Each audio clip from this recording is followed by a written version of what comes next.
So this is taken from Rachel Mussolini's book, The Real Mussolini, the chapter dedicated to Mussolini's creation of what is today Vatican City State.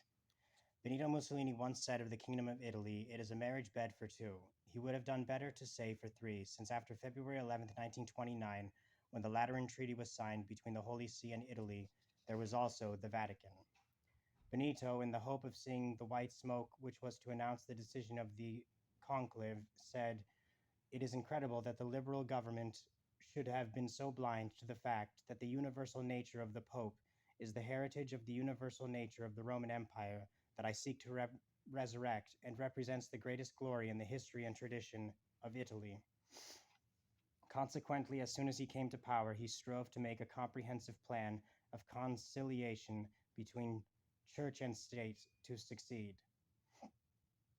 Some of it was motivated by clericalism because he was a deeply spiritual man, especially in the later years of his life. For some years, Mussolini was a revolutionary.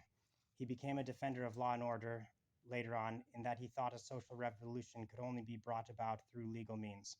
Once he had become head of government, he undertook to put Italy back on his feet, position of the church by bridging the gap which had existed between herself and the state since 1870.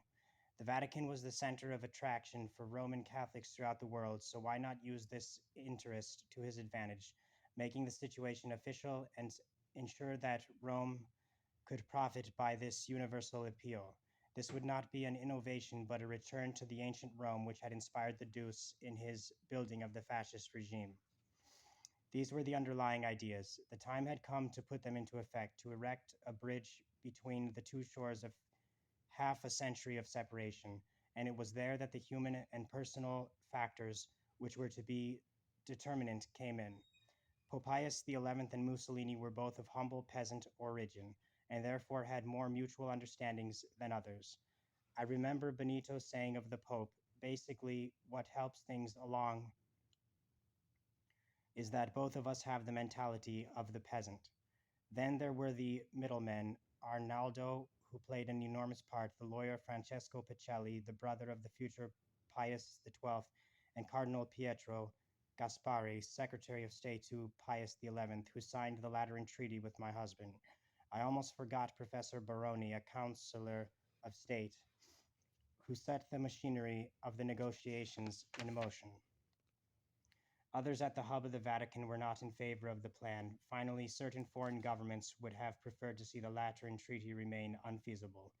My husband took to the first steps by restoring the crucifix to schools and law courts and strengthening the laws against blasphemy. So Benito Mussolini instituted laws against blasphemy.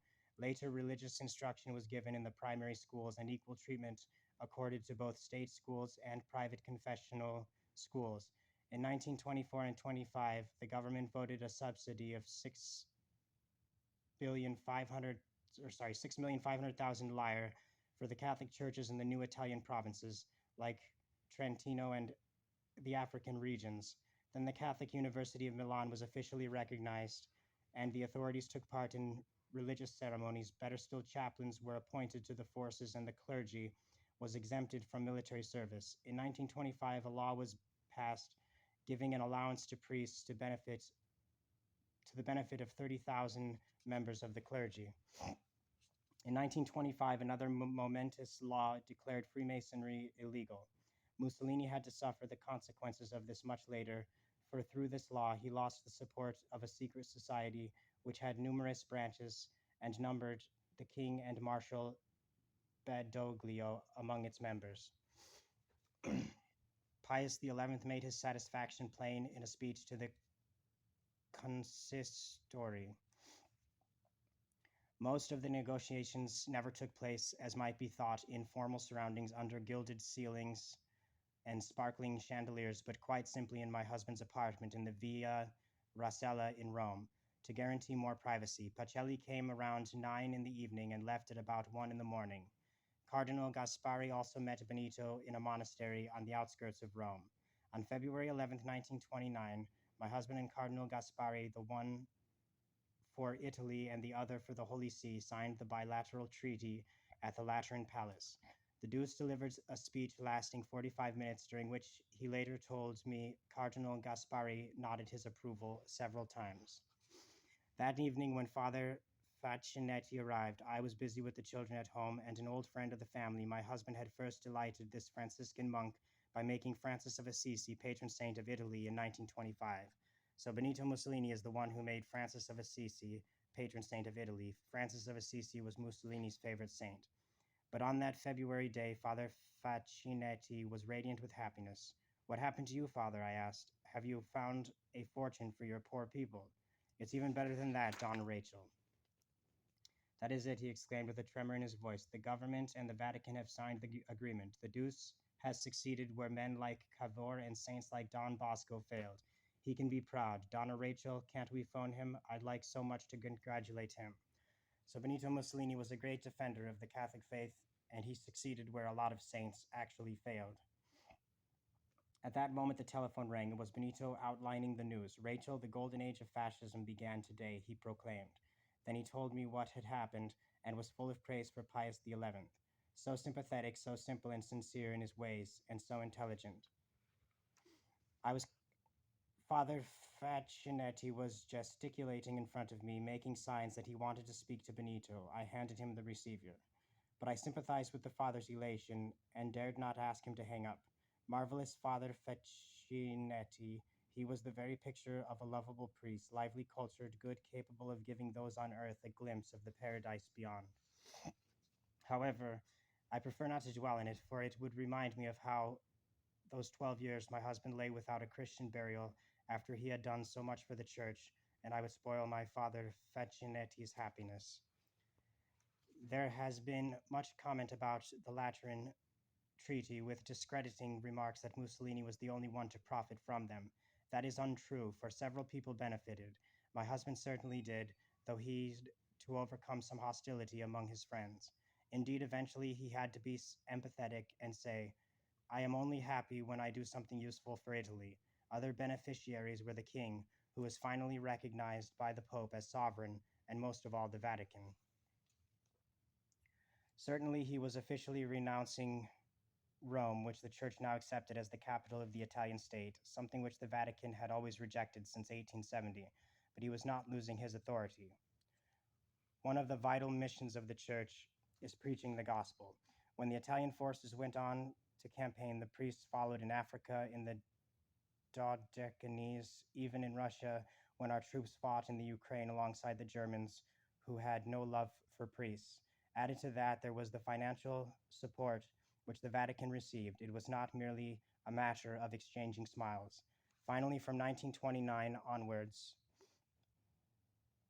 the Holy See figured increasingly to the exercise of power in Italy.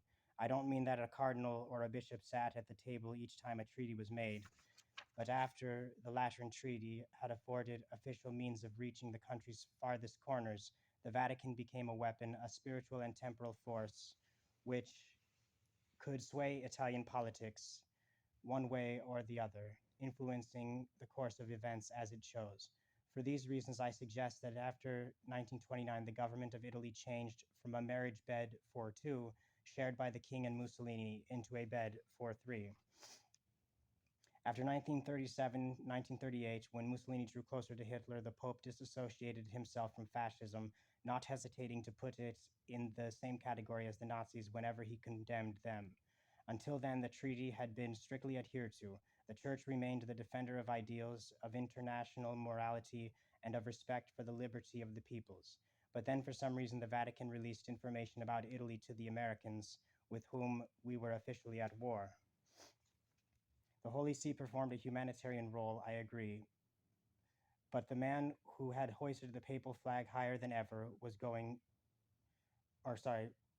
to interfere in favor of a country which perhaps it considered more deserving, and against the man who had hoisted the papal flag higher than ever before, was going too far. So Mussolini hoisted the papal flag higher than ever.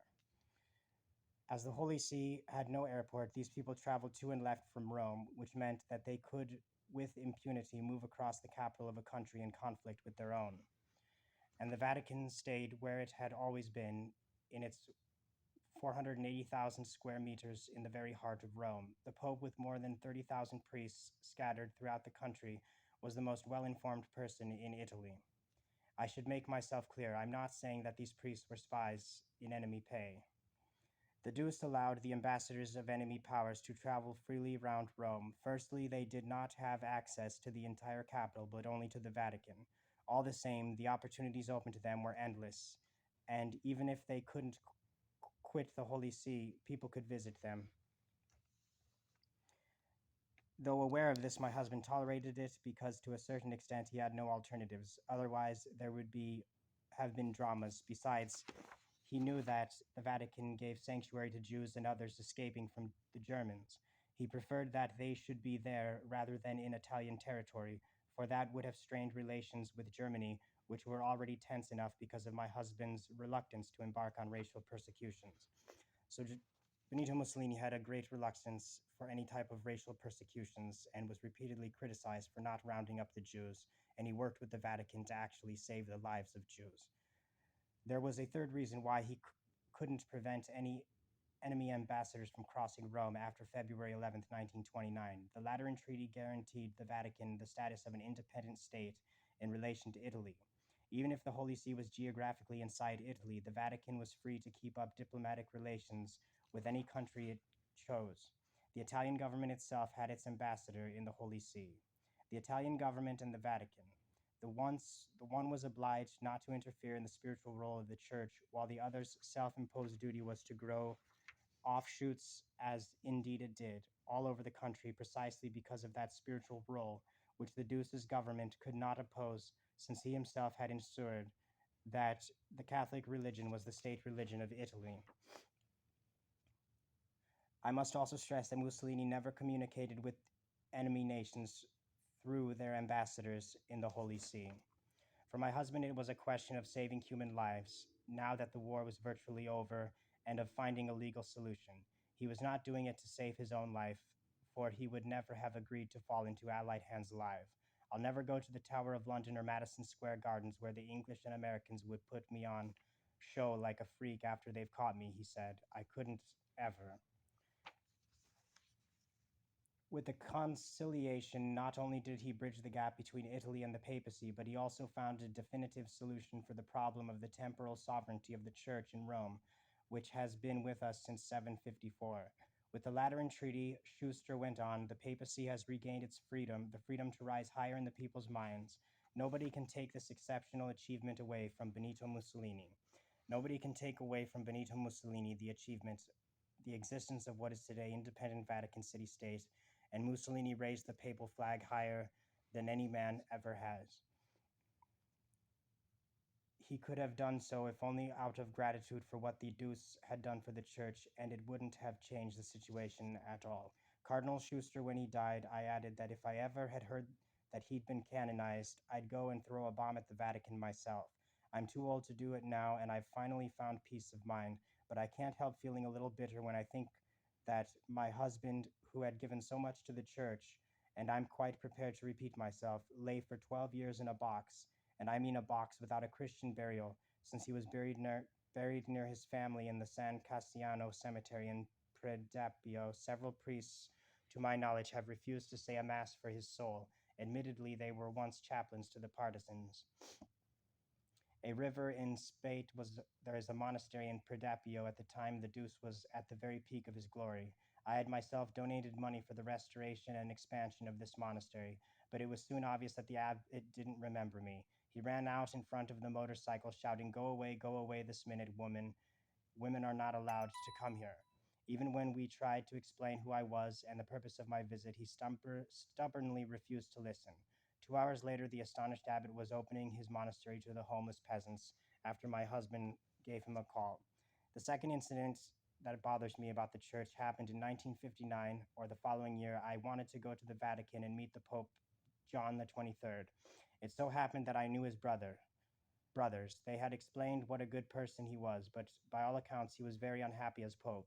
No longer could he drink the good wine he loved, nor have the freedom to go about. In fact, he felt like a prisoner.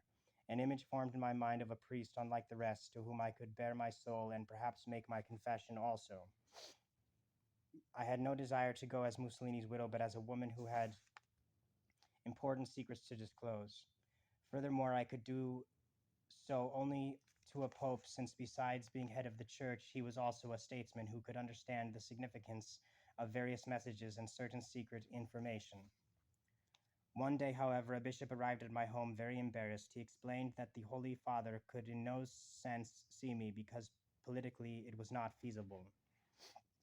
I was overwhelmed. I had never used my husband's name nor his authority to my own advantage except to do good.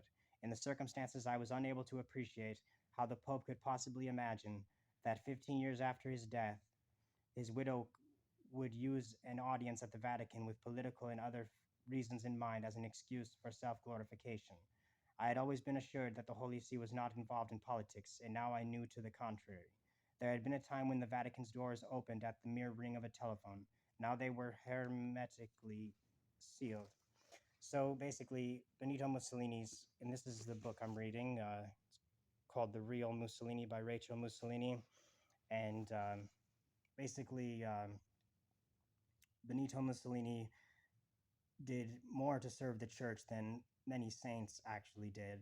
And the church denied him a Christian burial for 12 years. And this really upset the wife of Benito Mussolini. And Mussolini achieved many things. He worked economic miracles. He fought communism better than anyone else. He defended religion. He fought against radical militant atheism. He propped up dictator Franco in the Spanish Civil War to keep Spain a Christian country, and he abolished slavery. He did a lot of good things, but one of those is he defended religion and created independent Vatican City State, the official country of the Catholic Church. And no one would ever thank him. No pope would thank him, but he has my thanks. And now he is in heaven working to as contender with God, because Mussolini means Jacob, and Jacob also married Rachel, like Mussolini married Rachel, and Jacob fought with God and won, becoming Israel, which means contender with God. And that's what Mussolini does, is he contends with God on our behalf to give us graces. And Mussolini is a very special person in heaven. He hung upside down, and one day a caterpillar hangs upside down to be transformed into a new creation. And all of heaven put together a new Mussolini, a new Caesar of heaven. That's his whole, he has a Holy Roman Empire in heaven. And no one can take away from him that he suffered, he died, he made his mistakes. He said himself, I have blood on my hands and will pay dearly for what I have done. He refused an offer to go to Spain to save his life in fascist Spain.